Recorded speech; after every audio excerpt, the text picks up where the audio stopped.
Hello everybody, I am back with the series on how to create your own Android launcher / home screen application. This is series part 14, and I have a few things in mind that I want to start doing. The first thing is actually saving how the apps are saved onto the home screen, and as well as saving the widget. And then after that, I want to talk about creating folders and allowing you to resize widgets. The first thing I'm going to address is the issue where if you add an app to a home screen and then drag it, if you go off the screen, it gets where the icon just gets too small and it just messes up the look of it. I'm just going to fix that by doing a simple if statement to make sure that you don't drag off the screen. So let's just do that real quick. Alright guys, so let's fix that issue real quick. Let's open up the app touch listener, and you can see this is where we're setting the layout of the app. And first thing, let's switch this over to a variable. Let's have the variable outside of this, the onTouch method, so that it doesn't get recreated each time action move is called. So let's call this left margin and a top margin, and then we will replace the left margin, top margin with those variables as so. Left margin equals the left margin from here, so we can cut this and paste it and replace this with left margin, and then the same thing with the top margin. Let's do top margin equals to this.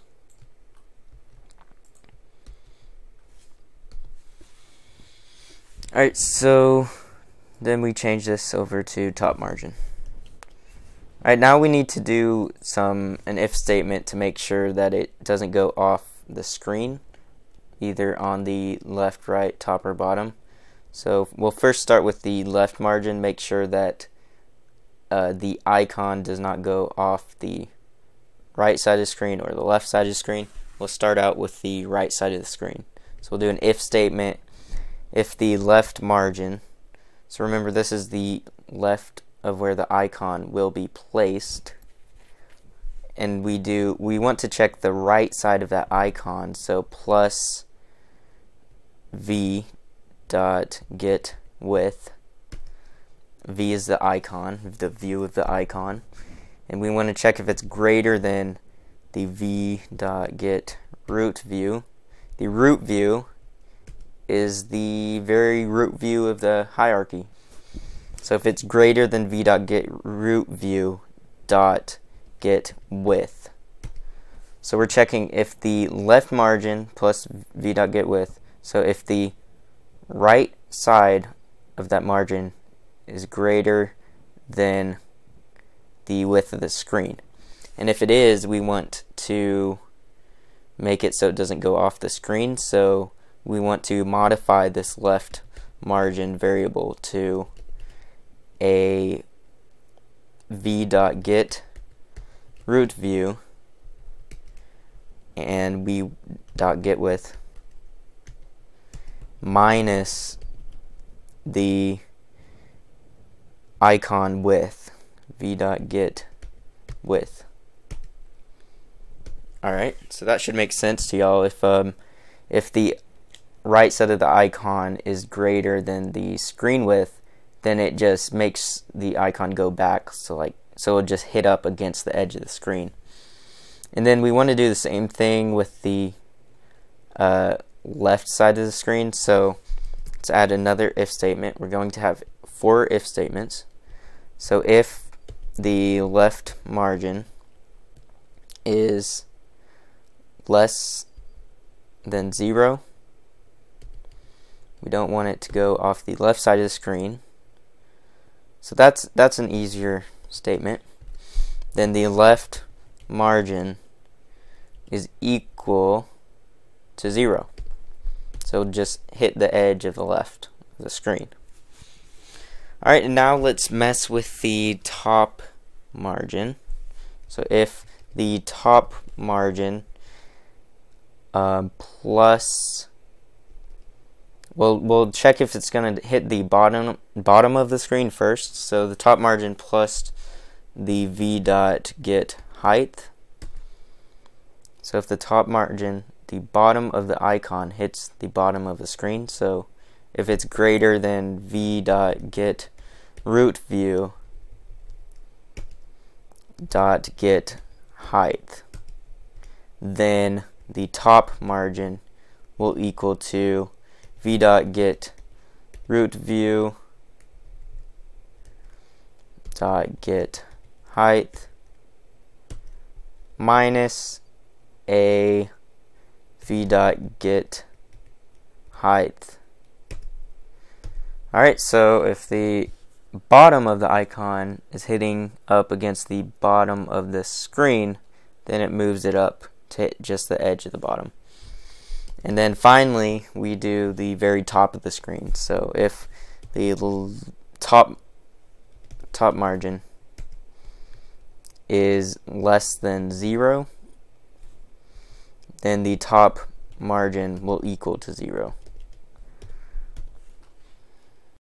So as I'm looking through what we just did, if you add an icon onto the screen, you can see that the right side of the screen works, top side of the screen works, and the left side of the screen works. But the bottom of the screen is still messing up. And it appears that there is a view on the very bottom of this screen which it's going underneath. So we're going to fix that real quick. So in order to fix this issue, it's not very hard. Instead of v.get root view, which is getting the very bottom of the hierarchy, we want to just do v.get parent. And this parent, it needs to be casted to a view. And then we got to do the same thing on the when we're equaling the top view to something. So equals to v.get parent.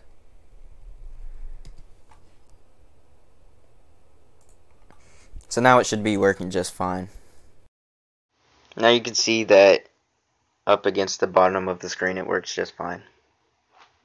Alright, so now that we got this issue fixed, I want to start by making it save the icons on the home screen.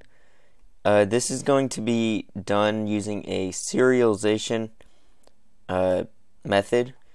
So inside of your package, let's create a new class and let's call it Serialization Tools. Serialization Tools.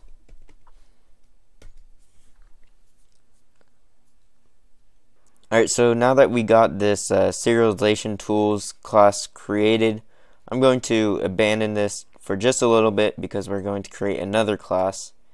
Go into New Class, and we can call this App Serialization, or App Serialized Data. Or how about App Serializable data. App serializable data. There you go. And if you don't know what, if you've never done serialization before, it's not too complicated. Basically, there's a class. Let's say there's a class you want to serialize, such as this app serializable data class. What serializing does, it takes this class as its object form and converts it into some sort of binary file, and then you can save that file off into the data directory of the app, and then later on when you restart the app you can grab that file and turn it back into an object. So it's actually pretty cool. So whenever you're creating something that is serializable, you have to always implement serializable. So implements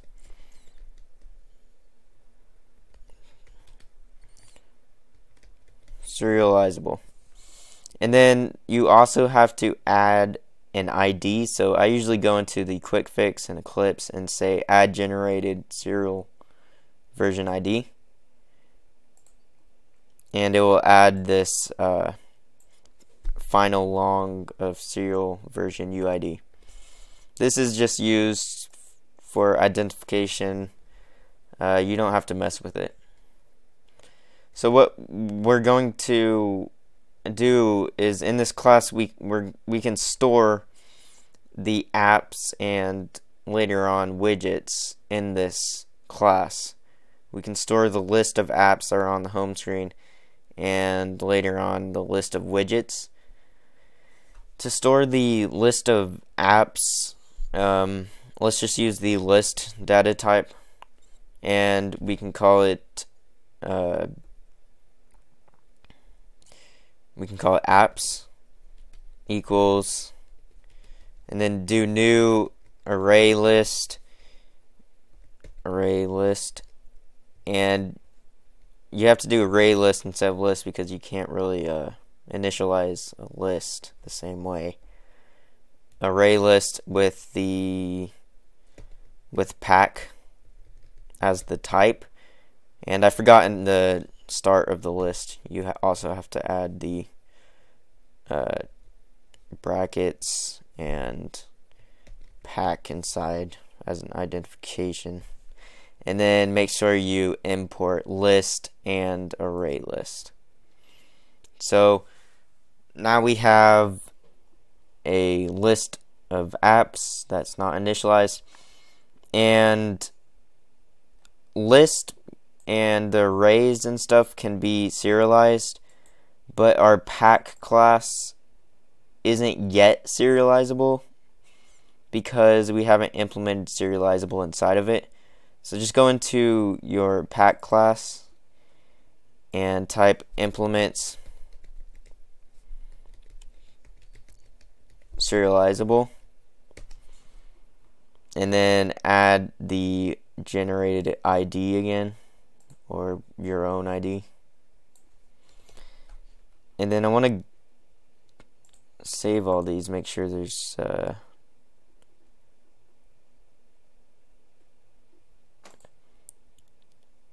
it's still giving a warning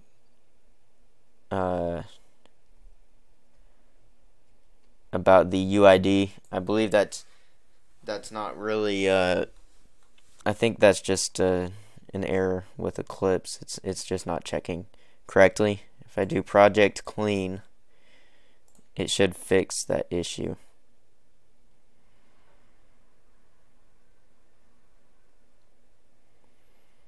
Alright, so now you can see that the warning is gone. Alright, so now let's go back into the pack class, and we're going to need to add a new descriptor to the drawable because drawables can't be serialized, so we're actually going to have to cache the drawable as the icon in order to make it so it doesn't try to serialize the drawable. We need to describe it as transient.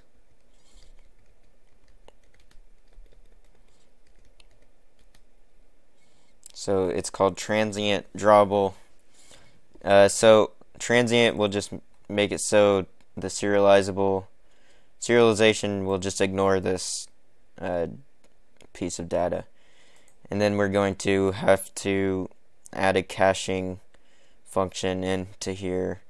And then also, while we're at it, let's add XY data to this pack class.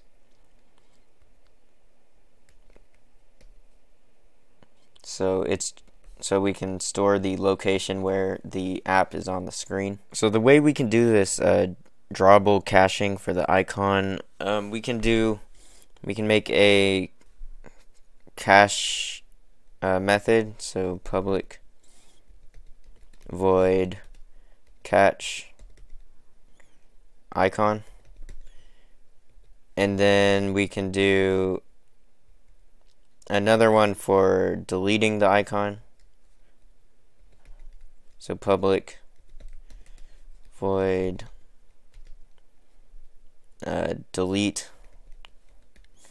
icon. And then what we can have this do is whenever the drawer is loading, it can cache each of the icons, and the cached icon will go into the data folder, and it will be named so that it can be used from anywhere, basically. As in, we can cache the icon with the file name of something like name plus package name, and that could be the file of the cached icon. And then we could, the next time the drawer loads, we can check if that file exists, and if it exists, we can grab that cached icon and use it. And if it doesn't exist, then it will just create another cached icon. But the thing we need to remember is the icon pack. So we need to make it so whenever you change an icon pack, it will recache the icons. Well, that's about all for this video. This is going to be 14-1. I am going to need to make 14-2. It's 1 o'clock right now in the morning, and I'm pretty dang tired. But I will get back to this. So, thanks for watching.